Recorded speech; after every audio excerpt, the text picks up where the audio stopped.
If you're thinking of reading just one book about understanding yourself, make it me.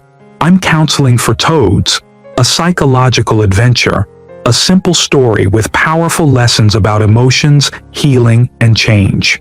Through the eyes of Toad and his forest friends, I guide you into the world of counseling and inner transformation, using a gentle but effective psychological framework called Transactional Analysis. Let me ask you this.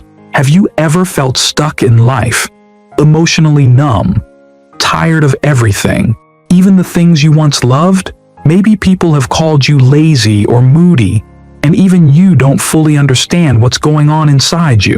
That's exactly where Toad was when our story began. Toad had lost all interest in life. He isolated himself from his friends, stayed in bed for days, and felt consumed by emotions he couldn't name. It looked like depression, and yes, it was. But more importantly, it was a signal that something deeper needed attention. What causes these feelings? Why do we sink into these emotional states? That's the question I help you explore. Not with judgment, but with curiosity, compassion, and structure. When Toad agrees, reluctantly, to see a counselor, a wise and calm Heron, he isn't enthusiastic. Like many people, he doesn't think he needs help. But over time, Heron gently leads him toward a deeper understanding of himself. If you've ever dismissed therapy or felt like you should just snap out of it, you'll see yourself in Toad. As Heron introduces Toad to transactional analysis, we learn alongside him. It's a framework that helps us understand why we think, feel, and behave the way we do, especially in relationships. At the core of transactional analysis are three internal ego states: the parent, the adult, and the child. The parent voice holds all the messages we received growing up, both nurturing and critical. The adult is our rational, grounded self, the one capable of thinking clearly, solving problems, and responding to reality. The child is the emotional core of who we are: playful, creative, fearful, angry, or joyful. When these parts are in balance, we function well, but more often than not, they're out of sync. For Toad, his internal critical parent dominated. He heard messages like, "You're useless," or "Don't be weak." In response, his adapted child, the version of himself that learned to please others and avoid trouble, shut down emotionally and sought comfort through withdrawal. Heron doesn't try to fix Toad. Like any skilled counselor, he listens, asks thoughtful questions, and helps Toad reconnect with long-suppressed parts of himself. Gradually, Toad begins to feel emotions again: sadness, anger, even joy. He starts to understand that his depression wasn't just sadness, it was the result of years of emotional suppression. Were you ever told not to cry? Not to get angry? To be good and stay quiet? If so, you've likely silenced your natural child, just like Toad. And when that part of us stays buried, we lose access to joy, energy, and emotional aliveness. That's when depression can take hold.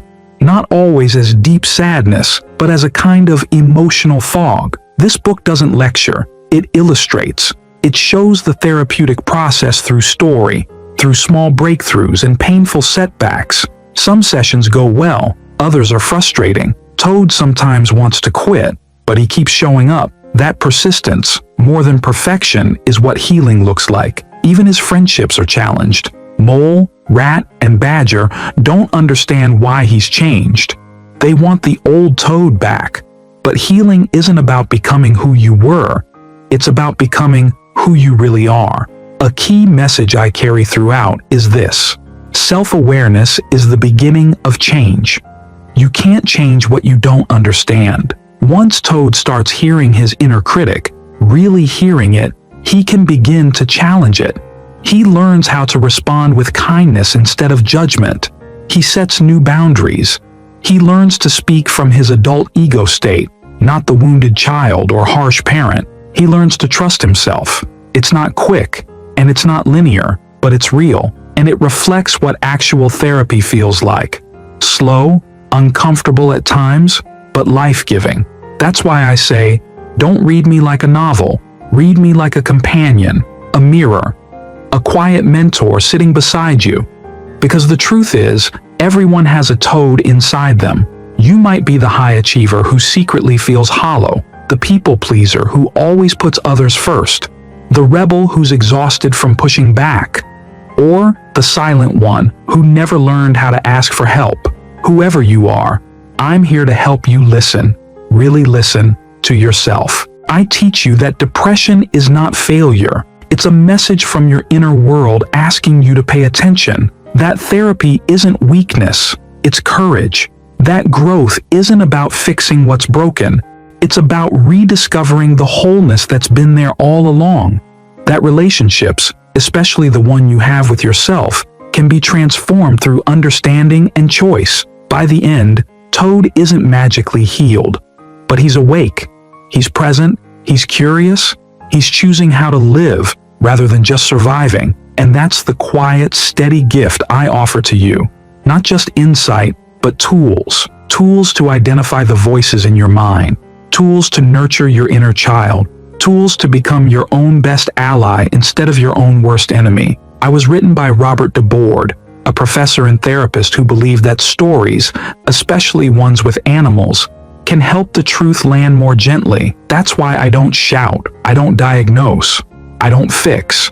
I accompany, I speak gently, but I speak truth. So if you've ever wondered why you feel stuck, or how therapy works, or whether change is really possible, let me walk with you. Read me slowly. Reflect as you go. Maybe read with a friend, or journal along the way, because transformation doesn't come from knowing. It comes from seeing yourself with honesty and compassion, and that's exactly what I help you do. So yes, take me home. Read me more than once. Let me be part of your own psychological adventure, because like Toad, you might discover that what seems like the end is really just the beginning.